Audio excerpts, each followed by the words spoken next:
Hi everyone, this is Devleena, welcoming you all to another exciting episode of Icons Behind Brands. A new day, a new episode, a new guest with me, a very special guest, and I'm happy to announce Mr. David James Karambekar, who is the head of marketing at RoyalOak, a versatile and an award winning marketing professional with over 17 years of experience in various domains of marketing, with expertise in hardcore marketing, corporate communication, event management, content strategy, digital marketing, and so on. He brings his vast experience and expertise to drive success in this ever evolving marketing landscape. So join us with me to as we delve into his experience and expertise. A very warm welcome to you, Mr. David. Thanks a lot. Thanks a lot. Very beautiful introduction. So, James, I'm excited to have you. I have gone through with your profile, an amazing experience, a very vast experience in different industry in various domains in marketing. So, I think we will be having a lot to talk. Yeah. So, but first, I would like to know about your background. From where it has all started, from where you have reached, so, a little about your background and journey will build the context for this conversation. About my journey, I'll just tell you in short. I come from a very small district of Maharashtra. Uh, it's a very dusty kind of a district, and the name of that district is Solapur. And I was very fortunate to study in one of the best schools out there in Solapur. The name of my school was Little Flower Convent School, and when I talk about convent during my days, convent were strictly operated by very strict nun and fathers, and with that I got to learn so many things which I think are the pillars in my career. After that, I moved to Mumbai because Mumbai apparently, like a lot of people, they moved to Bombay. I completed my college from Bombay, and after that I started working in Pune into client servicing. So while I was working in client servicing, I got this opportunity to work very closely with Britain people. So my reporting boss was a Britisher, and he, then told or probably guided me, and that's how I learned a lot of their skills, because European people, British people, they are very organized. Yeah. And he told me that I'm very good in terms of my communications and in terms of my marketing skills, and I should try my hands. And with that, I got an opportunity with one brand from Bombay. So in marketing and communication, to tell you in short, I have worked in education, I have worked in entertainment, I have worked in FMCG, FMCD, healthcare, and now I'm working with this lifestyle brand called as RoyalOak. So, RoyalOak is almost like a legacy brand in this segment, right? I mean, it's known and it's known for it. So, I want to understand from the brand perspective, Mr. David. See, brand loyalty is very important, right? So, building brand loyalty in hardcore marketing. So, how do you approach cultivating a strong relationships with customers and creating brand advocates?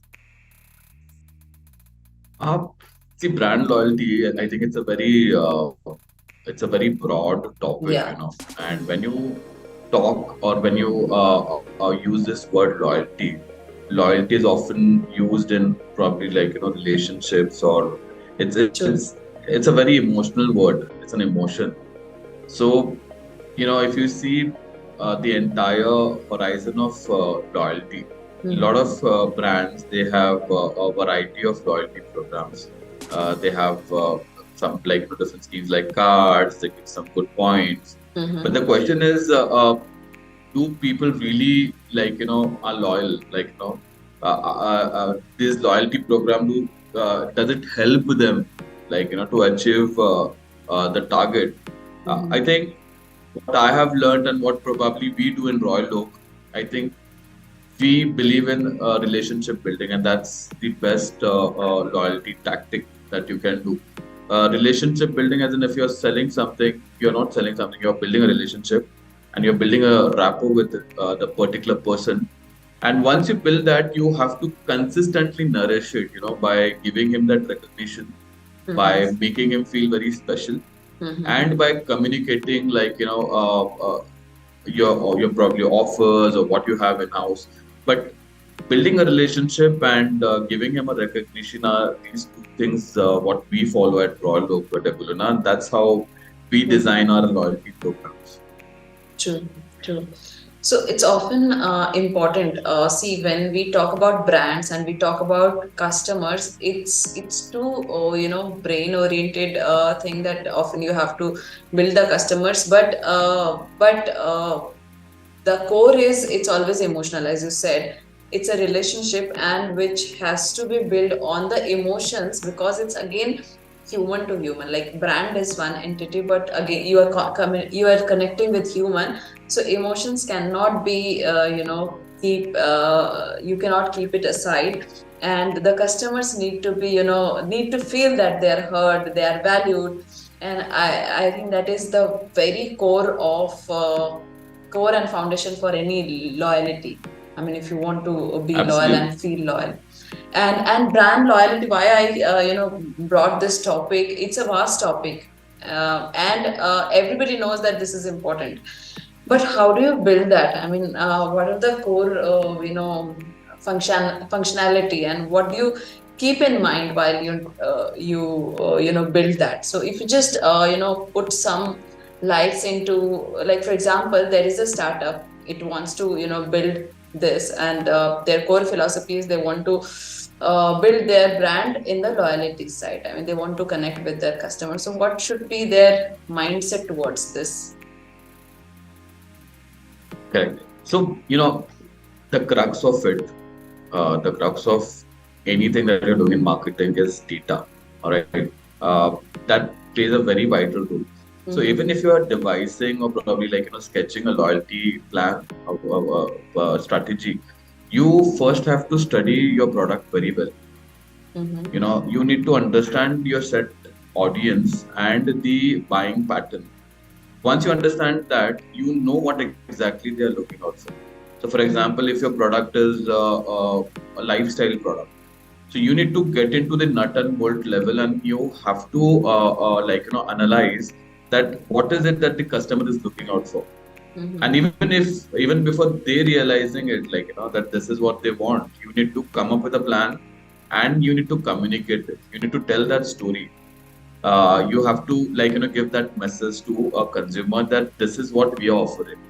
And most of the time what we do, we do what our competitors are doing. If someone has launched something called as platinum card for the customer, everyone in the market they start giving the platinum card. If someone is giving some sort of brownie points, the entire market goes behind that concept. I think every product is different, and with that your targeted audience changes.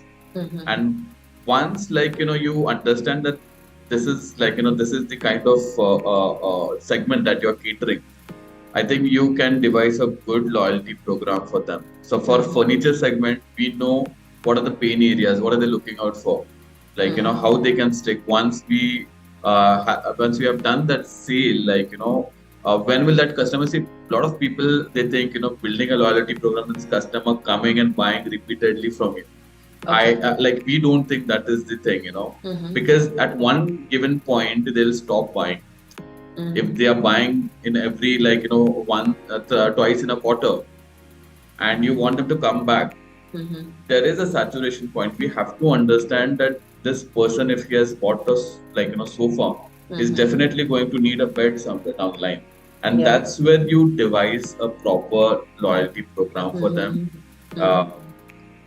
by touching those points that he probably is not buying from, he's feeling comfortable to discuss his needs with, on that arena we devise our loyalty program. We do a lot of sessions on educating people, why furniture is important, why layouting is important, how to play with your colors, how to maintain your furniture.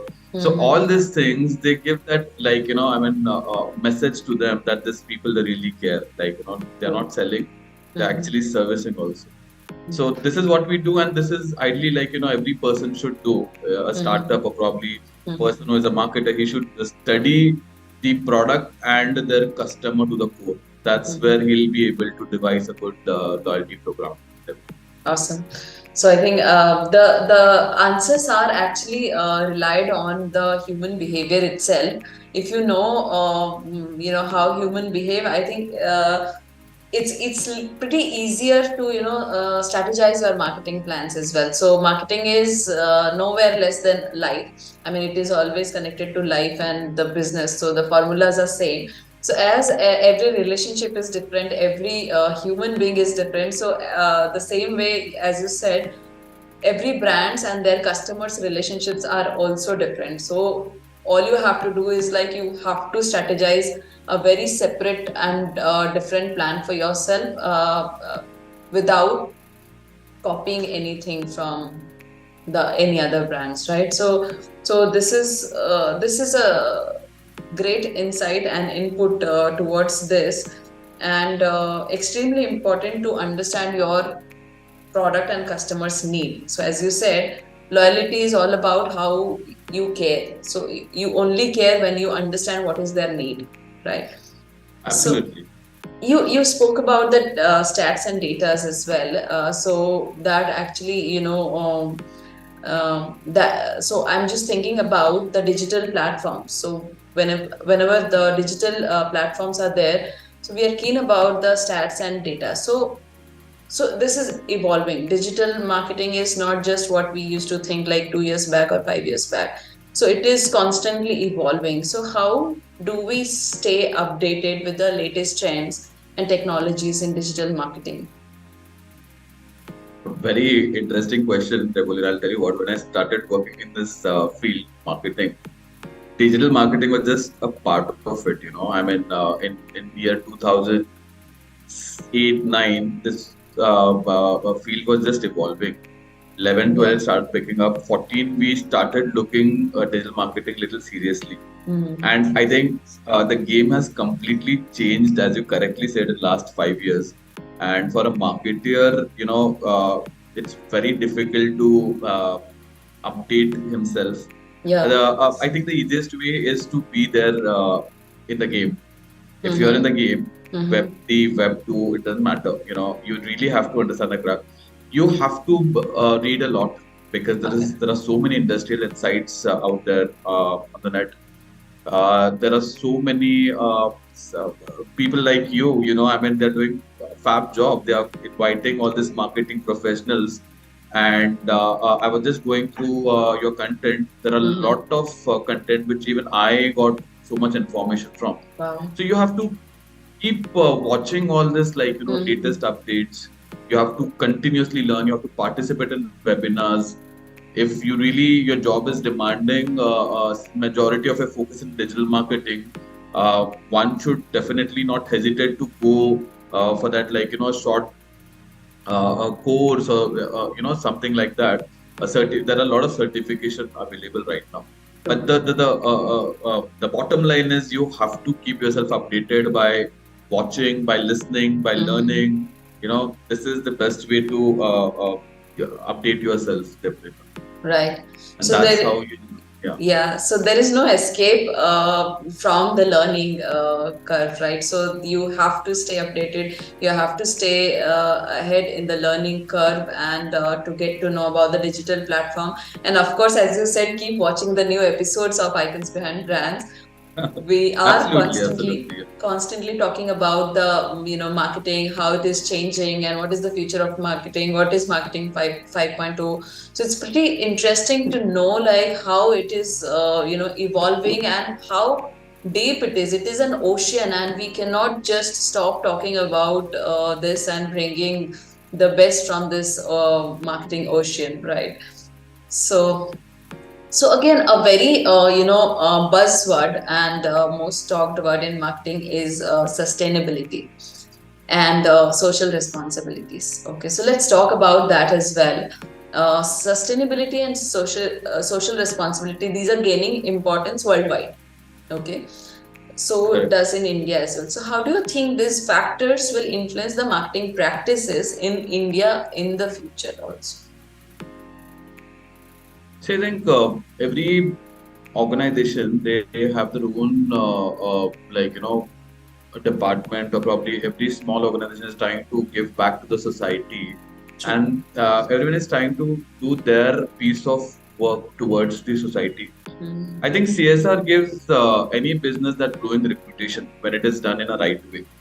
Uh, you know, if a business cares about what the customer cares about, I think that's the bridge between a customer and a company. And sustainability plays a very vital role again in marketing, because correctly said, now you want to do something, but what sort of contribution you want to do. Now, for example, I'll give our example in RoyalOak right now. So if you're from Bangalore, Bangalore during rains, we have so much of chaos during rains. Roads they get blocked, and there is this water clogging, and then our the drainage system is not that great. So we are now we have started our CSR activities. We have this agency on board, which we are helping. They are helping us to develop these potholes. The places where the potholes need some refurbishing or some some sort of repairing. We are doing it. So now this activity is definitely supporting the cause of Bangalore. The supporting, we are trying to give back something that Bangalore is wanting. And then my team, we are in consistently touch with our PR team, that how can we communicate about this. Now, I'm not talking about advertising what you're doing, but communication is again very important part. You have to tell that story in a very proper way. So building such sustainable activities, I think, will definitely, and this comes from marketing department.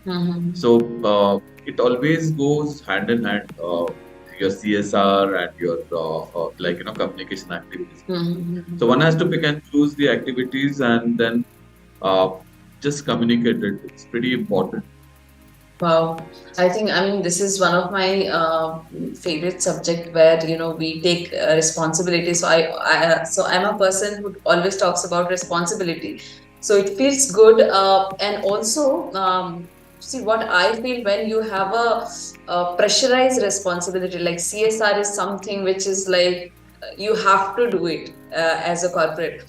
Okay, so often what happens with large organization, we just somehow put that money in somewhere. So it's very important to be thoughtful and with that particular budget, and put it in the right place where it is serving to the society, giving back to the community, and in a very right way, and at the same time it is influencing your customers, the left brain side, and the communication is going in a proper way. So as you said, pothole, I have not heard any company who is contributing towards the pothole. There could be many, I'm not sure in Bangalore, but yeah, this is one of the big challenge and problem in Bangalore. So I stay in Bangalore, so I understand how big is this problem. So identifying the right problem where putting your budget is extremely important. So especially if it is a CSR budget. Absolutely. Yeah. Super. So one more thing, see, you have spent a significant years in this industry, right? Marketing. You have, I'm sure you must have seen a lot of changes as we are talking about digital marketing from where till here. So overall, what are the changes you have seen, like changes and challenges so far? So that would be pretty interesting for us to hear. Changes and challenges in what, in marketing, in marketing, okay. How we perceive. Yeah. See, I'll tell you what, I'm not that old. I have spent 17 years, but the experience that I've got is of 100 years. See, technically everything has changed right now. So when we started working in 2000, like 10 for one of the brand from education industry. We I was working in the agency side that time. So we used to spend 80% of our budget on ATL. ATL Okay. was the game back then. Uh-huh. BTL was still very thin, and digital was nowhere into existence. Uh-huh. Now, nowhere on earth can anyone tell that how that campaign has, in terms of ROI, how much, what was that, the return on investment, how effective that campaign was. So we were giving advertisement in six different newspaper, and we were not understanding that which newspaper is giving us a good traction. So we did a very simple thing that time also. We just changed the email IDs and the telephone numbers, and that's where we got the data that which newspaper is giving us that time. We were doing it. But today, if you see, you don't have to use your brain. Everything is At pretty all. handy. Yeah. You get so much incredible data because mostly the world the world has gone digital. uh, your phone can say that what time Devleena has spent, how much, what is her preference, what lipstick color she likes, Yeah. which and that's where you, the moment you search something, in couple of hours you start getting the communication, you start getting the ads on your phone. So that's the magic of it. That's the change of it. It has become, and you know, now AI has taken a very good place. We get this system generated data, and all you have to do is get in touch with some companies. Like now for us, Yellow.ai is doing, or probably Carex is working with RoyalOak. So with that, we get to know we have the data, and it becomes very easy for us to communicate. And we also know what to communicate. We know who is looking what. If Devleena is looking for brown sofa, I'm only going to show her brown sofa. So it has become so simple right now. So the game has changed. We started at that time. I still remember emails. We just started emails, and if you wanted to send a file, it used to take 15 minutes for an attachment. Yeah.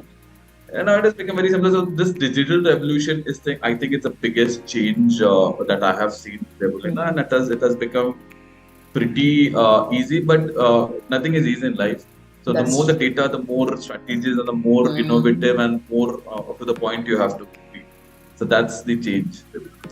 So I think with every change, the challenges are different, and it's a new challenge. So the challenge is absolutely the challenge is to connect the dots. Yeah. Connecting the dot is the biggest challenge. Now there is so much on your platter.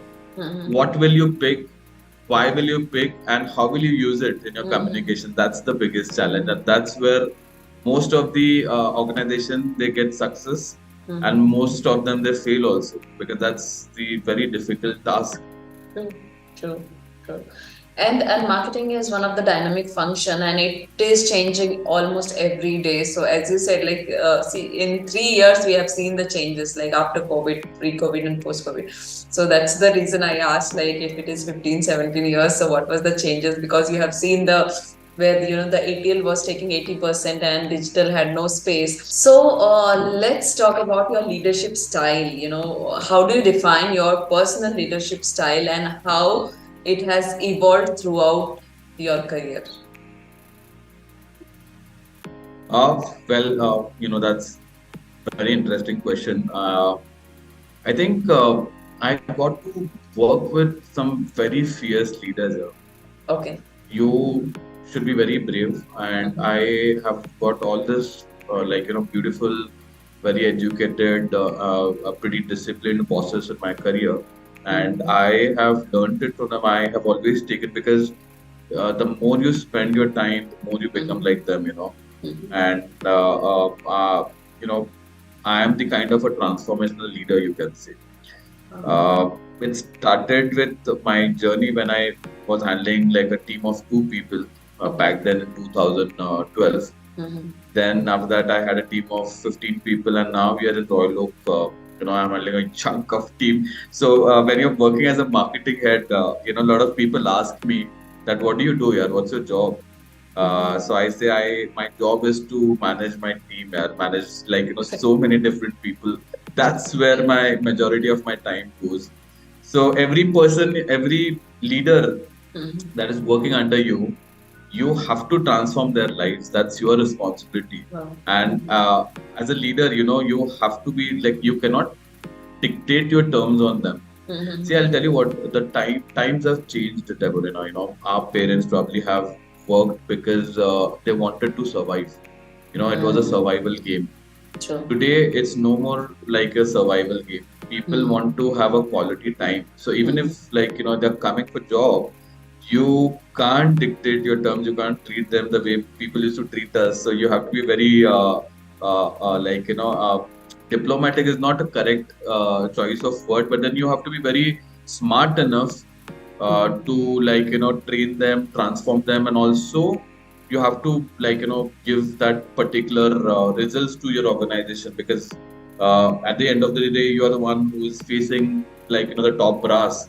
Yeah. So you have to manage your team very True, properly. true, true. So yeah, I mean that's what I believe. I think I'm a transformational leader. I've been transforming a lot of people, like and I feel pretty good about it, and I'm still learning. They teach me a lot. My team teach me a lot. True. True. Totally understand this. I mean, when you transform your team, when you make a significant difference in their growth, that's when your role comes in the picture, and that's when you as a leader also you flourish. So I think that's a great way to define our leadership, as you did, Mr. David. So I also believe, like, when you take care of your team, they take care of your job, right? So Absolutely.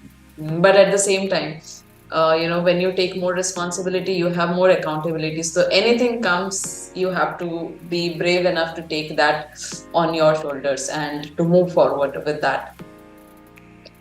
So what has been your favorite age so far? Age. It's okay. I think it should be 33. Wow. What is your favorite work memory? My favorite work memory, I goofed up for one very big campaign in Dubai. Okay. So, yeah. That's pretty interesting, That became your favorite work memory. That's become my favorite work memory. I really can't afford to forget it. It's very interesting. So probably I'll ask off the topic of the Sure. records. Yeah. What has changed the most since you have started working here? It's pretty long. I have become more organized. Super. What advice would you give to an employee on their day one, first day? Yeah, be very boring. Yeah, don't spill all your beans on day one. Be very boring. That's a very unconventional, advice, and I think, we will ask for the explanation. It's actually interesting. Yeah, because be little mysterious and keep your cards with you and keep opening when it is required. Absolutely. If you could not work in this industry, what profession would you pursue? I would have been in training. That's one of my favorite, department. I would have definitely been into training. Super. That's amazing. When are you most productive? I'm most productive when I have my own playground to play. I can't perform under pressure. I need my own playground. So that's where I'm more productive. That's nice. That's being, honest. I mean, we human beings, we have our own zone of productivity, own time of productivity. So understanding that is very important.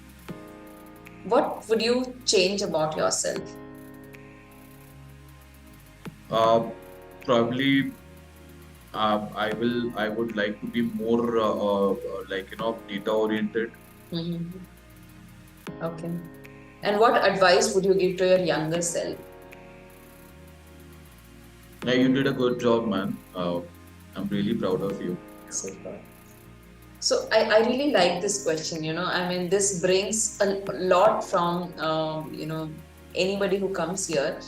And that is not only advice to yourself, that is an advice to a lot many people who are watching, who are going to watch this and going to listen this, and they're probably in their very initial stage of the career. So that goes as an advice to them, you know. So I really love this Nice. particular question. Okay, so with this, we are out of the rapid fire round. And Oh, thanks.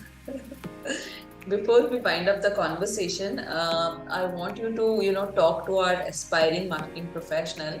Any advice and message for them? I think from our conversation, the beginning of the conversation, I've been telling that you have to be very different. Now that's one of the biggest challenge. So right from your nascent stage, take those baby steps. Take those infant steps, but try and learn something new every day. Try and educate yourself one new thing every day, because I tell my team always. I tell my team that don't be another brick in the wall. So you can see your wall behind you. Mm-hmm, It's yeah, all like this the one. same bricks. So don't be another brick in the wall, because it's no fun then. As a marketeer, you have to give some sort of contribution, and you need to have your own style, your own style of working, your own style of delivering, and that's where you'll feel pretty productive and pretty good about yourself, that this is what you tried. Even though you feel that's okay, because most of the time you'll fail. I think 90% time you will fail, but I think those failures will get you to the top, layer. And keep failing, keep trying, but keep educating yourself and be very innovative, because no matter what change the future will bring to us, marketing professional, uh, uh, like they will always bring something innovative on the table. So you have to be very innovative. That's true. That's true. Amazing. You know, I mean, I'm glad that you brought this here, Mr. David, that 90% you will fail, but keep, just be there, you know, just be there, and keep innovating, be original, and be yourself. And see, we often get stuck into the success stories only. So it's very important to understand the real timelines, how it works.